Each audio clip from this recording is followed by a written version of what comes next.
সুপ্রিয় দর্শক, সূরা ইসরার ৮২ নম্বর আয়াতে আল্লাহ তাআলা ইরশাদ করেছেন, ওয়ানুনাজ্জিলু মিনাল কুরআনি মা হুয়া শিফাউন ওয়া রাহমাতুল লিল মুমিনিন।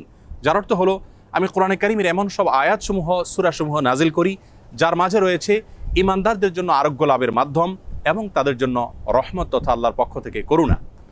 এই আয়াতের ব্যাখ্যা মুফাসসিরদের অনেকেই বলেছেন, এখানে আল্লাহ রাব্বুল আলামিন আত্মিক রোগসমূহ থেকে আরোগ্য লাভের মাধ্যমের কথা বুঝিয়েছেন। অর্থাৎ কোরআনের প্রেসক্রিপশনকে অনুসরণ করার মাধ্যমে মানুষ প্রকৃত মানুষে পরিণত হয়, মানবীয় গুণাবলী অর্জন করে মানুষ আল্লাহ রাব্বুল আলামিনের প্রিয় পাত্রে পরিণত হয়। এর ব্যাখ্যা অনেক মুফাসসিররা এও বলেছেন যে এর মাধ্যমে আল্লাহ রাব্বুল আলামিন আত্মিক রোগসমূহ থেকে মুক্তির পাশাপাশি শারীরিক যে রোগসমূহ আছে সেগুলো থেকেও মুক্তির পথ আল্লাহ রাব্বুল আলামিন আমাদেরকে বাতলে দেন। সেগুলোকে আবিষ্কার করে খুঁজে বের করে যথাযথভাবে আমল করার মাধ্যমে উপকৃত হওয়াটাই হলো আমাদের জন্য মূল বিষয়। আজ আমরা কোরআনে কারীমের এমন একটি সূরা আপনাদের সঙ্গে শেয়ার করতে চাই যে সূরার অপর নামই হলো সূরাতুশ শিফা বা আরোগ্য লাভের সূরা। আর সেই সূরা হলো আমাদের সকলেরই অতি পরিচিত সূরাতুল ফাতিহা।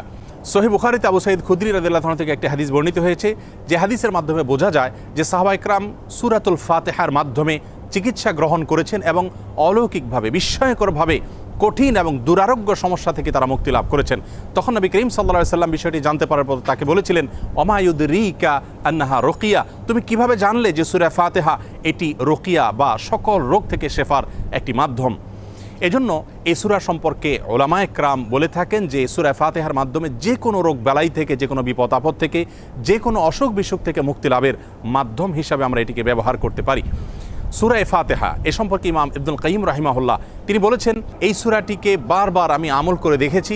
আমার জীবনে যখনই কঠিন কোনো ব্যথায় আমি আক্রান্ত হয়েছি, কাতর হয়েছি, তখনই এই সূরা পাঠ করে ফু দিয়ে সে ব্যথার জায়গাকে মুছেছি। আল্লাহ রাব্বুল আলামিন বিস্ময়করভাবে, অলৌকিকভাবে আমাকে সুস্থতা এবং আরোগ্য দান করেছেন।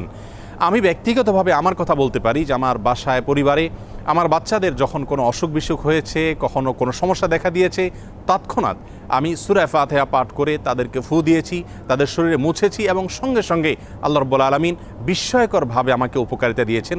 আর এরকম ঘটনা আমার জীবনে ২-৪ বার নয়, বরং অগণিতবার ঘটেছে।